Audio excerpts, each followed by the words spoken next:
Hello, this is the Department of Korean Language at KyungHee Cyber University. As you already know, KyungHee Cyber University provides online classes. In order for you to be able to take classes, you must know how to use the online classroom. Therefore, we prepared a video explaining the use of online classroom. Please watch it until the end, and we hope it will be useful for you during your time as a student.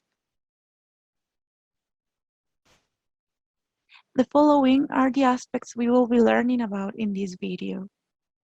We will begin with how to log in, following by my page, admission to the classroom, syllabus for lecture, taking a class, the bulletin board, how to submit reports, and last but not least, how to take exams.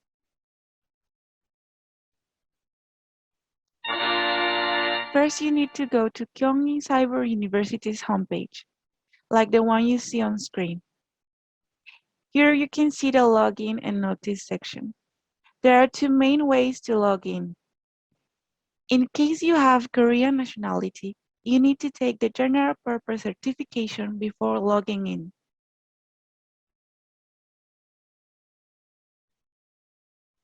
You can get the certificate from your bank's homepage.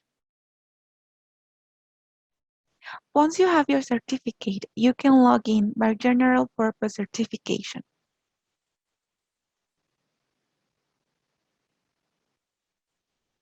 Next, we have the second way of logging in, general login. We've learned how to log in using the general purpose certification. However, if you're a foreigner or an overseas resident, you must apply for a suspension of use of public certificate and use general login. It sounds difficult, doesn't it? But it's just a document saying that you cannot use or you cannot get the general purpose certification.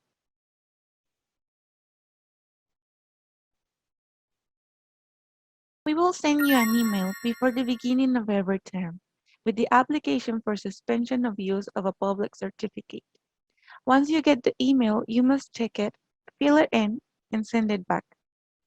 It is important that you remember to send it so that the use of the certificate gets suspended and you will be able to use general login.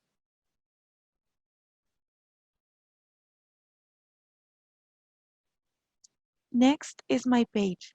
After you log in, the first page you will see is my page, like the one you see on screen.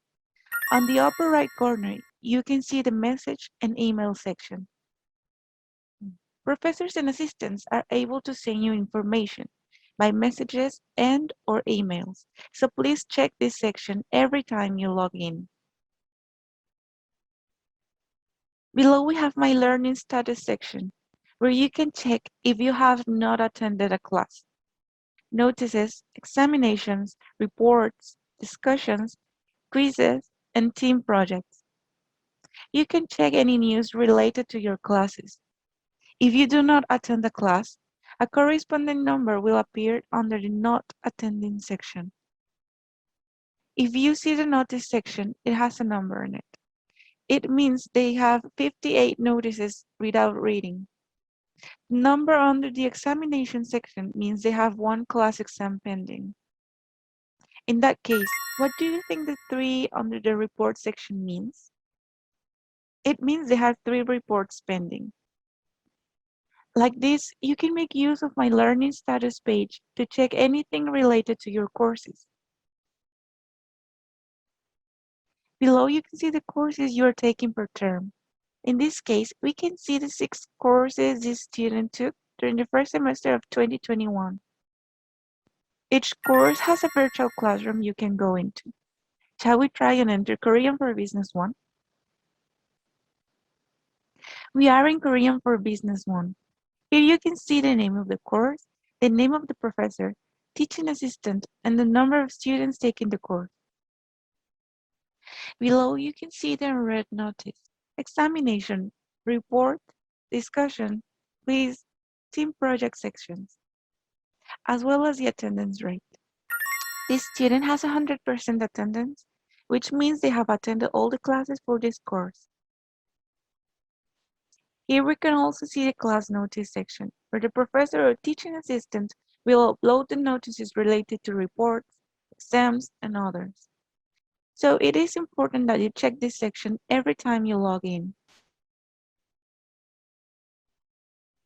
On the left side of the classroom page, if you click the arrow next to the name of the course, you can navigate between the other courses you are taking. Now we moved on to the official Korean Proficiency Exam 1 classroom. If you look at the picture on the left, you can see the red arrow above the class name. If you click that arrow, you will get a menu like the one you see in the picture on the right. You can check things like the syllabus, notices, list of lectures, bulletin board, reference room, examination, discussion, report, quiz, and team projects with this menu. Now, which part do you think you should check first? That's right, the syllabus section. Right now, we're looking at the syllabus for Korean for Business 1. Here you can learn about the class objectives, class operation strategy, and the evaluation criteria, which you should pay attention to, because here you can check if you have exams, reports, and how the professor is going to grade you. Now that we have seen the syllabus, we will learn about taking a class. We are still in the Korean for Business 1 classroom. If you click the list of lectures button, the classes you need to take will appear.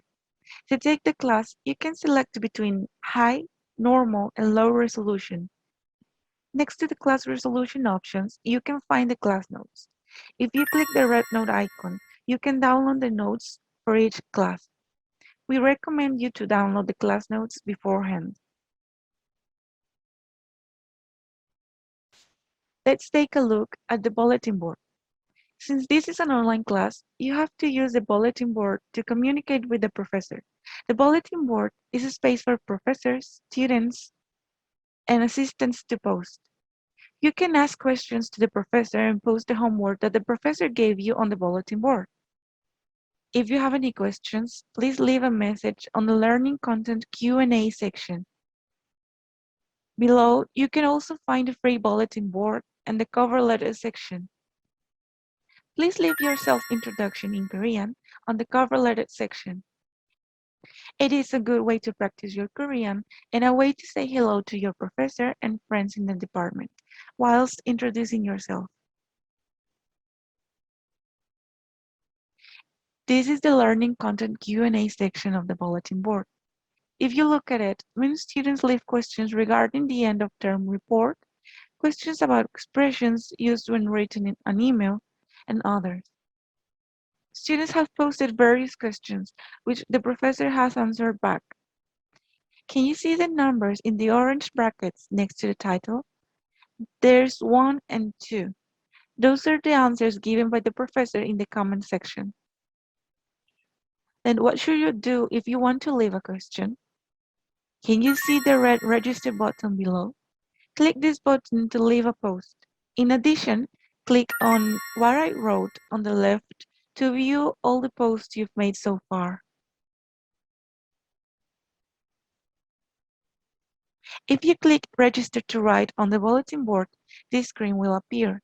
Write down the title and content and click the Save red button below to post. If you want to attach a file, just click on the cloud to attach it. So far, we've looked into how to use the bulletin board. Next, we will be looking at how to submit reports.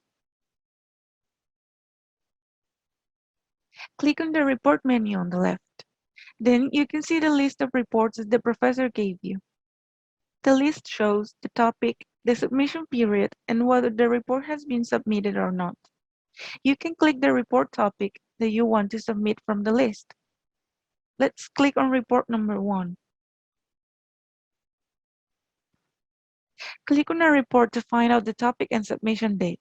When submitting a report, you can attach the file and upload it, or you can submit the report by writing it in the context section. Listen carefully to the professor's explanation about the report before writing it. And don't forget to submit the report by clicking the Submit button. Let's move on to the examination section, which is really important. During examination period, you will be able to access the exam section from the left menu. Once you click the examination section, it will direct you to a window with a text box, which you must click accept. Upon accepting, this is the screen that will appear.